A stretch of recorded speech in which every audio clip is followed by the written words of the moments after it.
What if the king of the gods nearly lost everything? Imagine Zeus, Lord of Thunder, pushed to the brink by a monster so vast that his shadow could darken the stars. After Zeus and his siblings overthrew the Titans and later quelled the giant revolt, the cosmos seemed finally ordered. Mountains held their places, seas stayed within their shores, and the Olympian throne gleamed in the heavens. Zeus believed his rule would last forever. Yet the earth itself still harbored grievances. Somewhere deep within, ancient powers stirred. Gaia, angered by Zeus's treatment of earlier generations, or Hera, jealous over Zeus's solo birth of Athena, conceived a final challenger. This creature was not merely another titan or giant, but an incarnation of chaos. As the youngest of Gaia's children, Typhon embodied the recurring succession myth in which each ruler risks being supplanted by his offspring. When he rose up, the very order carved out by Zeus faltered.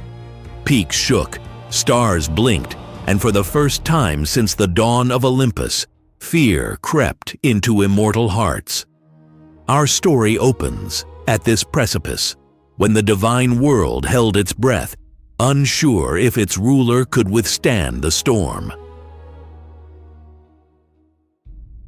Typhon's birth was steeped in vengeance and cosmic inevitability. In one ancient tale, Gaia mated with the abyssal Tartarus, forging a son to avenge the imprisoned Titans. In another, Hera, stung that Zeus had birthed Athena without her, struck the earth and conceived Typhon alone. Regardless of origin, he was created to topple Olympus. His appearance defied imagination. From the waist up, he was vaguely human, but his torso towered higher than mountains. When he stretched his arms, one hand reached the far western horizon and the other touched the east. Hundreds of dragon heads sprouted from his palms, each breathing fire. Below the waist, he was a mass of enormous vipers, coiled and writhing, capable of encircling continents. Wings protruded from every part of his body.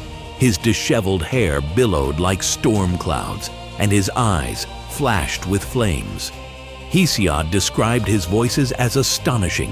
He could speak articulately like a god, bellow like a bull, roar like a lion, bark like a dog, and even whimper like a puppy.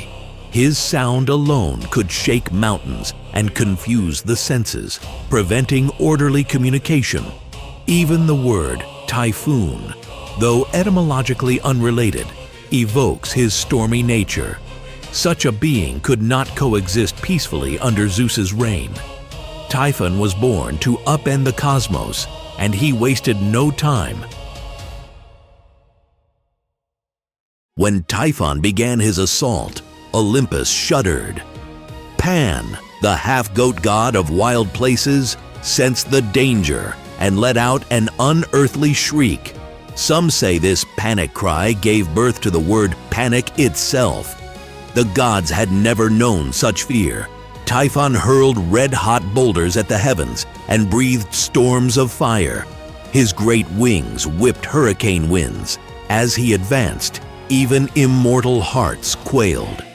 The Olympians scattered toward Egypt, discarding their radiant forms and assuming animal disguises to escape detection. Apollo became a hawk like Horus, Hermes an ibis like Thoth, Artemis a cat like Bastet, Hephaestus an ox like Ptah, Dionysus a goat like Osiris, and Hera a cow. In some versions, even Ares transformed into a fish. This flight provided an ancient explanation for Egyptian animal worship. Along the Nile, they huddled in fear, while Typhon loomed over an empty Olympus. Only Zeus, and, in some tellings, Athena refused to flee. Zeus remained on the summit, clutching his thunderbolts, determined to defend his throne.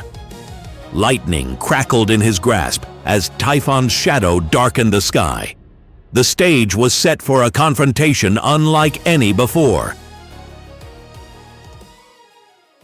If you're enjoying this myth so far and want more epic stories like this one, take a moment to like the video and subscribe to the channel. It helps keep these legends alive and lets you know when the next battle begins. The initial clash was apocalyptic. Zeus hurled thunderbolts with unimaginable force. The earth groaned, the sea boiled, and the air sizzled. Mountains split, forests ignited, and the ocean surged onto shores. Lightning streaked across the sky, and Typhon responded with torrents of fire and scorching winds. For a moment, it seemed Zeus's storm might prevail, yet Typhon was no Titan. He withstood the onslaught, closing the distance. According to Apollodorus, Zeus pursued Typhon to Mount Cassius in Syria, wielding an adamantine sickle, reminiscent of the one Kronos used to castrate Uranos. There, on the slopes of the mountain, the unimaginable happened. Typhon coiled his serpent limbs around Zeus, wrenching the sickle from him. With monstrous strength, he sliced the sinews from Zeus's hands and feet, crippling the king of gods. Immobilized and bleeding, Zeus was hoisted onto Typhon's shoulders and carried east across the sea. Typhon deposited him in the Carycian cave in Cilicia.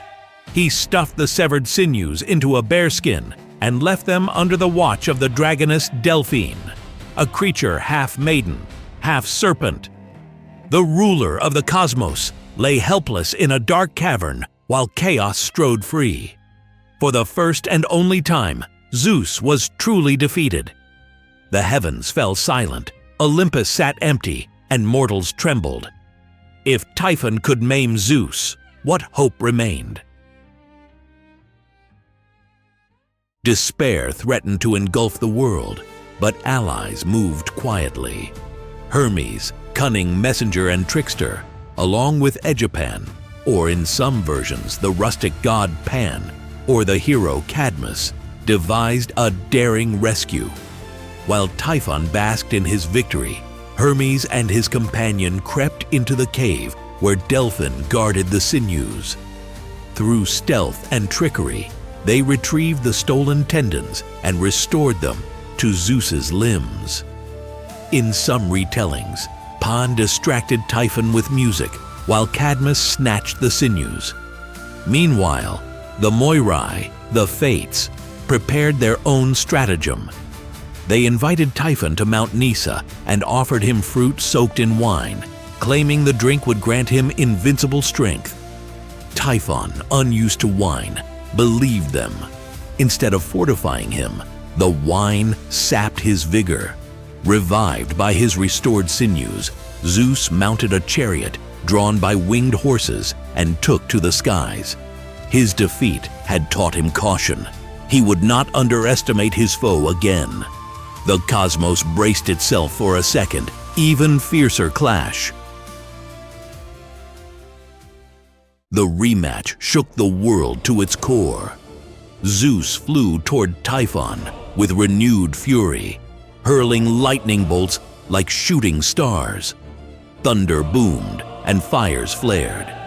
Typhon retaliated by ripping up entire mountains and hurling them through the air. Peaks shattered and rained down as fragments, causing rivers of lava and stone. At Mount Hermes in Thrace, the battle was so fierce that copious blood, either Typhon's or the Earth's, flowed down its slopes, giving the mountain its name derived from haima, the Greek word for blood. In some versions, the chase spanned continents. Typhon fled to the Caucasus, burning the mountains as he went, then fled to the plain of Nysa and even across the Mediterranean.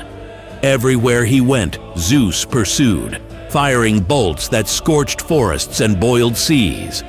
Each time Typhon hurled a crag or mountain, Zeus smashed it back with lightning, fracturing stone and creating new topographies. Despite the devastation, the tide began to turn. The wine's weakness and the relentless assault eroded Typhon's strength. The Fates, the gods of fate, and perhaps even Gaia herself, took sides. The cosmos seemed to hold its breath again.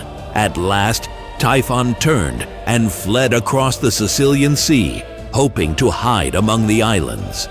Zeus, refusing to let chaos escape, pursued him to the island of Sicily. Typhon reached Sicily exhausted, but there would be no refuge. Zeus grasped the very earth itself, tore up Mount Etna, and hurled the volcanic peak down upon the monster. The mountain crashed over Typhon like a colossal tombstone, pinning him deep beneath the bedrock. Ovid later painted an even more vivid scene. Typhon's right hand pinned beneath Cape Pelorus, his left under Pachynus, his legs under Lilybaeum, while Mount Etna pressed down upon his head. Ensnared in his stony prison, Typhon writhed and sputtered. From his imprisoned form erupted smoke, ash, and fiery breath. The ancients believed that these eruptions, fiery jets and tremors that shook Sicily, were caused by Typhon's thrashing beneath Etna. Strabo and the poet Pindar described the sea-girt cliffs above Cumae and Sicily pressing down upon his shaggy chest, using the myth to explain the geological phenomena of the region. With Typhon subdued, Zeus's throne was secure, and cosmic order was reaffirmed. But the story left behind a living volcano. Each time Etna erupts, it is Typhon's breath reminding us that chaos still simmers below.